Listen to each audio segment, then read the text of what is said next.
Good morning, everyone. Welcome to Rainmakers Roundup. I'm your host, Mark Iorio, here on RVNTV, and with me is retired Brigadier General John DiNapoli, who's the founder of Spencer Ryan. How are you, John? I'm great. How are you? Buddy? You too. I played golf with this guy. I mean, we had a great, it was fun. Yeah, we didn't play that well, but we enjoyed ourselves. Wait a minute now. I think it was a scramble. It was a scramble. And we ended up, I don't know. Somewhere in the middle of the pack. The middle of the pack. We didn't win any prizes. We weren't terrible. No, we weren't terrible. That was fun, though. That was a great day. It was a good day. So, I'm easily impressed with, and I should be, with retired veterans. And you're a retired Brigadier General. So we're friends, but I'm honored to have you on the show. Well, thanks for having me. I appreciate the opportunity. Really am, and thank you for your service to this country. I appreciate that. Well, I always tell people I got more out of it than I put into it. So I was happy to serve, and it was really an accident for me. So was it? So Spencer Ryan is really about leadership. You are a leadership coach. You're a consultant. You talk about leadership. You're a keynote speaker. You go around the world probably and talk about leadership. You're writing a book on leadership, 101 ideas on leadership, right? Yep. John, what has the military and then your career in the pharmaceutical industry taught you about leadership? So I was in the military for 34 years, 7 years active duty, 27 in the New Jersey National Guard. Wow. So I'll just whittle that down to 2 or 3 minutes of what I learned in the military. But everything, it either taught me things about leadership that I didn't know, or it validated things that I thought I knew about leadership. Yeah. So, the military leadership idea really focuses on values. Yeah. And for me, that hit a sweet spot, right? I think people work for people they trust, and they work harder when they think they're getting honest, feedback, and they're getting kind of a share in the results that they're helping to drive. Right. So, the military does a great job of training people at a very young age. They send you to school, and then they put you in a leadership situation that you may not have an opportunity to get in the civilian world, maybe not until you're in your 30s or 40s. Yeah. At the age of 25, I was a company commander running a Cobra helicopter company. I had responsibility for people's safety, for being ready to deploy anywhere in the world. We had contingency operations for Iraq and other areas back in Iran before any of that blew up back in the 80s. And I also had about $50 million worth of equipment with helicopters. Wow. So big responsibility for a 25-year-old kid. Yep. Had a lot of senior folks working for me, NCOs and other enlisted folks that had a lot more experience than I had. And the military training enabled me to actually move forward with some of that. And so it validated a lot of the training they gave me and enabled me to kind of hone my skills as a leader. And then as you move up through the ranks, you get more and more responsibility and more chances to make sure that you do understand leadership. Mm-hmm. So it really taught me everything about leadership from soup to nuts. You mentioned something that you said struck a chord in you and when you were younger, and that was a value system that the military taught you. What was that like? So you may be shocked to hear that the military has an acronym for leadership values. The military has an acronym for everything, and not all of them you can share with large groups. But this one you can. It's LDR-SHIP, leadership, and it stands for loyalty, dedication, respect, selfless service, honesty, integrity, and personal responsibility. Wow. So as you can see, that those things I know and understand and believe, and I've lived. So I've used those both in the military and in the corporate world, and now in my own business. Yeah. And I even use them in some of my keynote speeches, because I think that value-based system drives everything. Everything starts with honesty and trust. Yeah. We sometimes we talk about our personal constitution. Stephen Covey talked about that. Understanding who you are first before you can set goals for the things that you want to achieve in life. And I think that's a great exercise for a young person to go through. Who am I? What drives me? And once you do that, you can really begin to hone all those the goals in your life. Absolutely. Yeah. You had a decorated career as well in the pharmaceutical industry.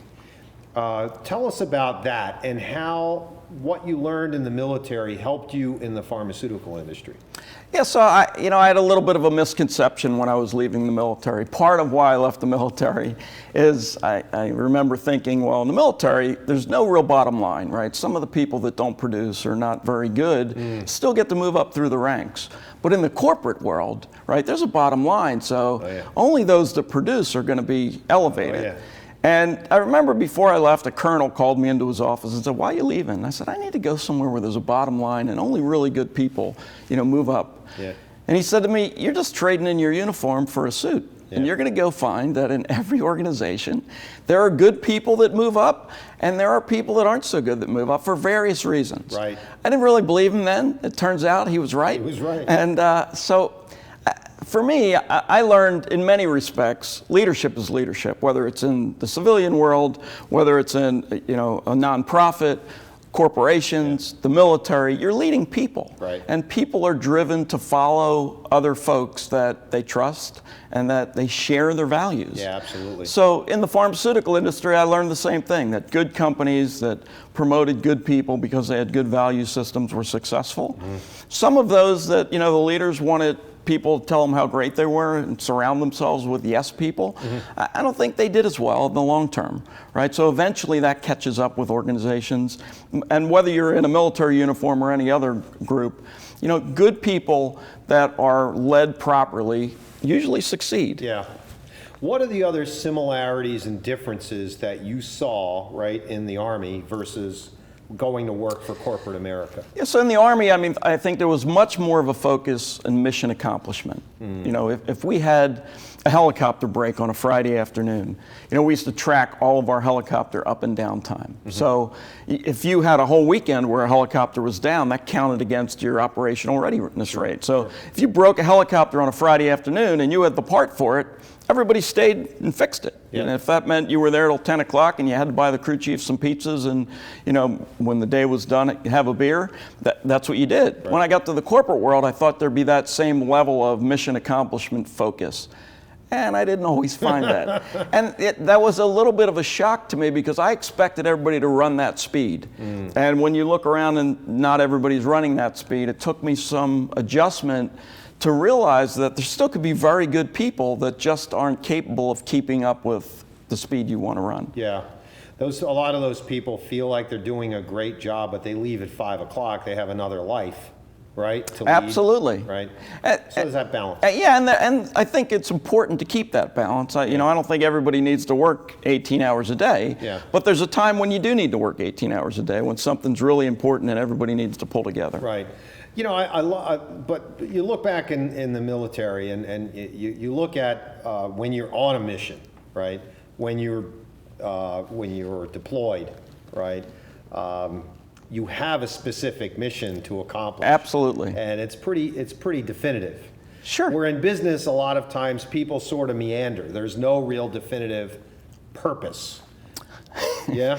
Well, I just did some training out in Kansas City last week with a company. Tough weather out there, wasn't it? It was hot, but it's pretty hot here too, so I was prepared for it. Good. And I was inside most of the time in air conditioning. But the thing is, I think a lot of companies don't do a very good job of defining what the mission is. And I call it setting expectations, right? Yeah. If I could train companies to do one thing to drive their bottom line, it would be sit down every year with your employees and make sure that you agree and understand expectations. Absolutely. So, that whole, you have a mission and you know what it is. Yeah. If you don't know which direction you're going, any road will take you there, right? Yep, So that's I always tell people you need a map. And as you said earlier, you first have to find out where you are on that map, both personally and in the organization. Yeah. And then you have to have a destination. Yep. And if you don't have those two things, you're not going to get where you want to get to. Pretty hard to navigate, isn't it? Absolutely. Yeah, pretty hard to navigate.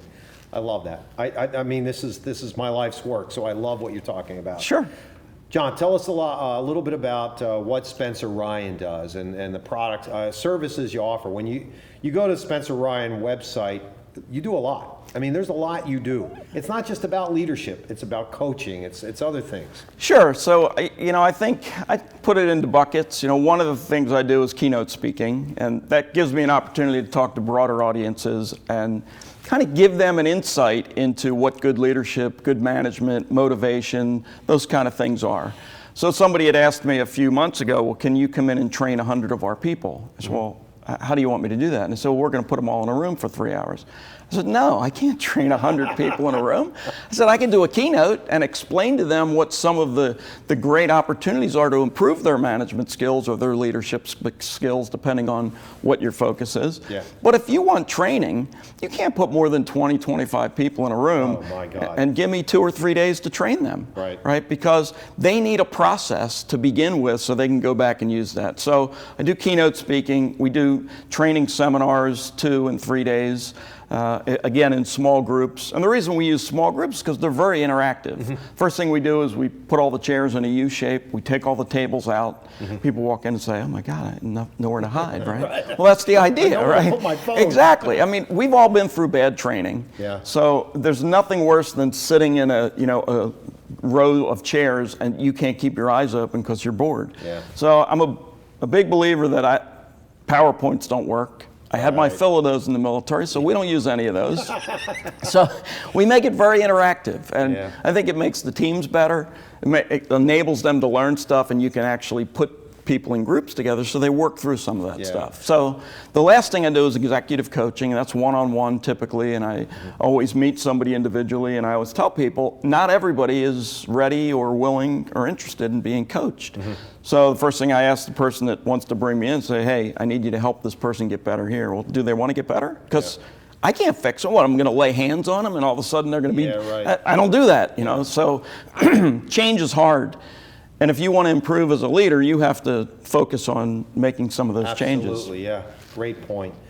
I want to ask you, we're going to have to take a quick break, but what I want to ask you is what drives you to help others? You're helping other people become better versions of themselves. We're going to wait until after the break for you to answer that one. But we're going to pay some invoices right now. And terrific. We'll be right back after the message from our sponsors.